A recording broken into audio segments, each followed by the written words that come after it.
The first post-operative visit after hip replacement surgery is usually around 2 to 3 weeks after surgery.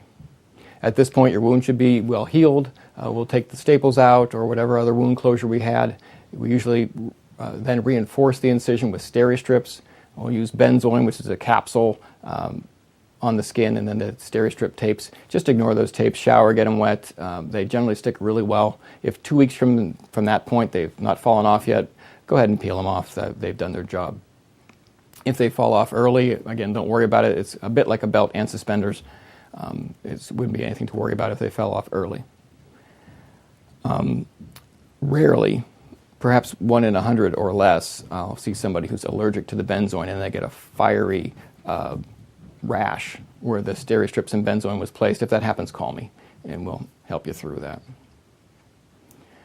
Sometimes you've noticed bruising about your groin or perhaps around the wound. That's not unusual. I often joke and tell people there's no extra charge for the pretty colors, but that's quite a normal thing and nothing to worry about. You probably have some swelling in your thigh, usually not too much swelling below the knee, but again, that's a normal thing and will gradually improve as you heal. You need to kind of keep an eye on swelling as well as discomfort. If swelling and discomfort are increasing, you're being too active. Up until now, the first post-operative visit, I've asked you to only be up for bathroom and meals, not up for more than 20 or 30 minutes at any one time.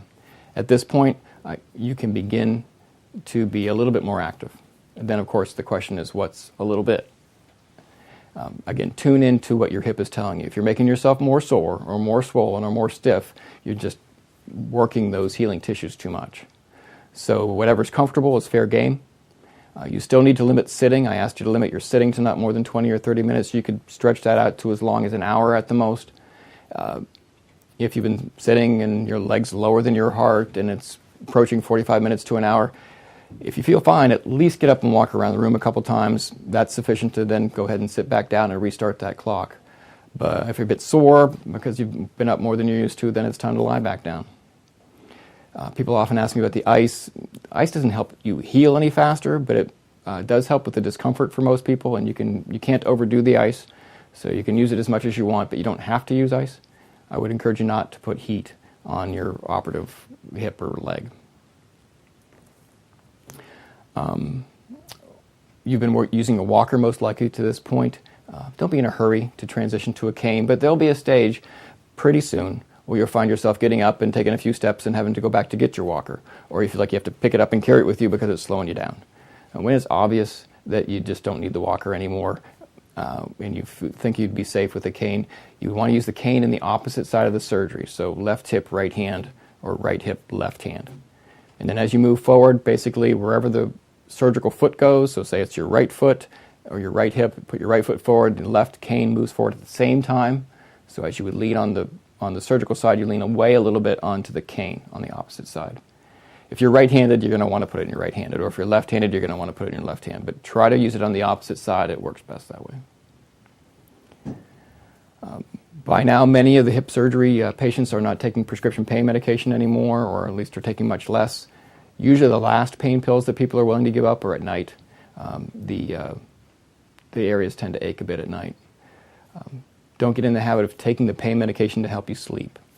If it's pain that's keeping you from sleeping, then that's fine. But if it's just restlessness that's keeping you from sleeping and the pain medication helps you sleep, there are better ways to help you sleep. I would rather you not take the pain medications for that, but instead perhaps try some Tylenol PM or Excedrin PM.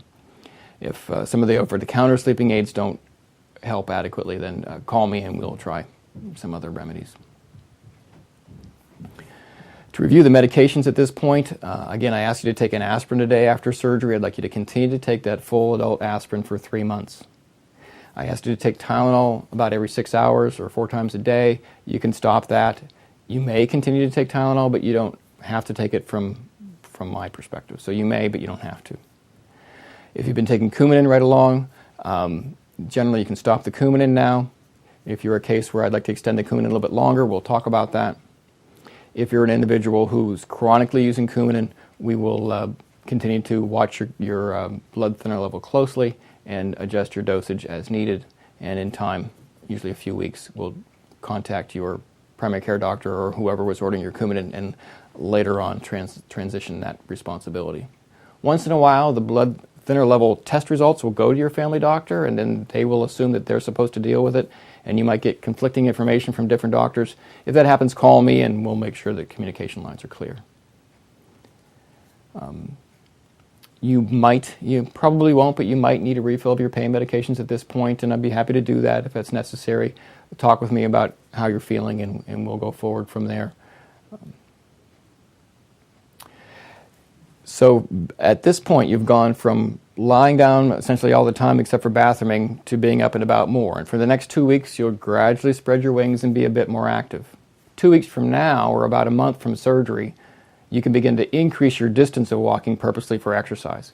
Longer distances using the walker or a cane, or walking on a treadmill, or pushing a shopping cart, but get some distance walking in, and increasingly as you get stronger.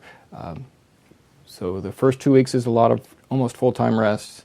The second 2 weeks, just up and about a bit more normally, and then a month after surgery, you begin once or twice a day some distance walking.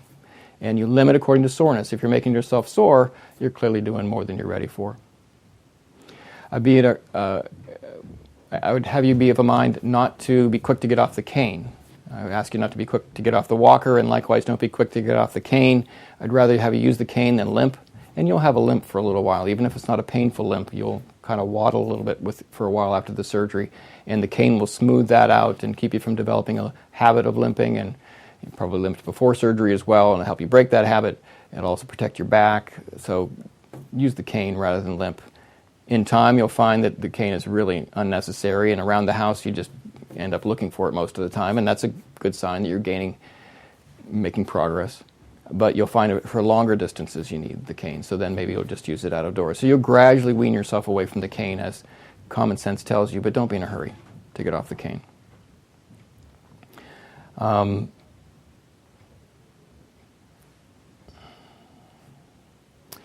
People ask me often if they're allowed to lay on their side, and basically, as we've stated before, you can lay on your side if you're comfortable laying on your side. It's usually 2 or 3 months at least before people are laying on the surgical side. You may if it's comfortable. It depends on how heavy you are, or how thin you are, how bony you are, how hard your mattress is. Lots of things play into whether or not you're comfortable lying on your side, but you can just let comfort guide you. Likewise, with respect to a pillow between your knees, you can use a pillow between your knees, but you don't have to. It generally makes people a bit more comfortable, but there's no rules when it comes to that. I'm often asked about driving, when someone can drive, and my standard answer is that it's not up to me. It's a driving safety decision that you have to make. It's obviously different for different people. It's different times of the year. It's different if it's a right leg versus a left leg. It's different depending on what kind of automobile you drive. So I won't make that decision for you. Ultimately, you won't hurt your hip unless you get in an accident.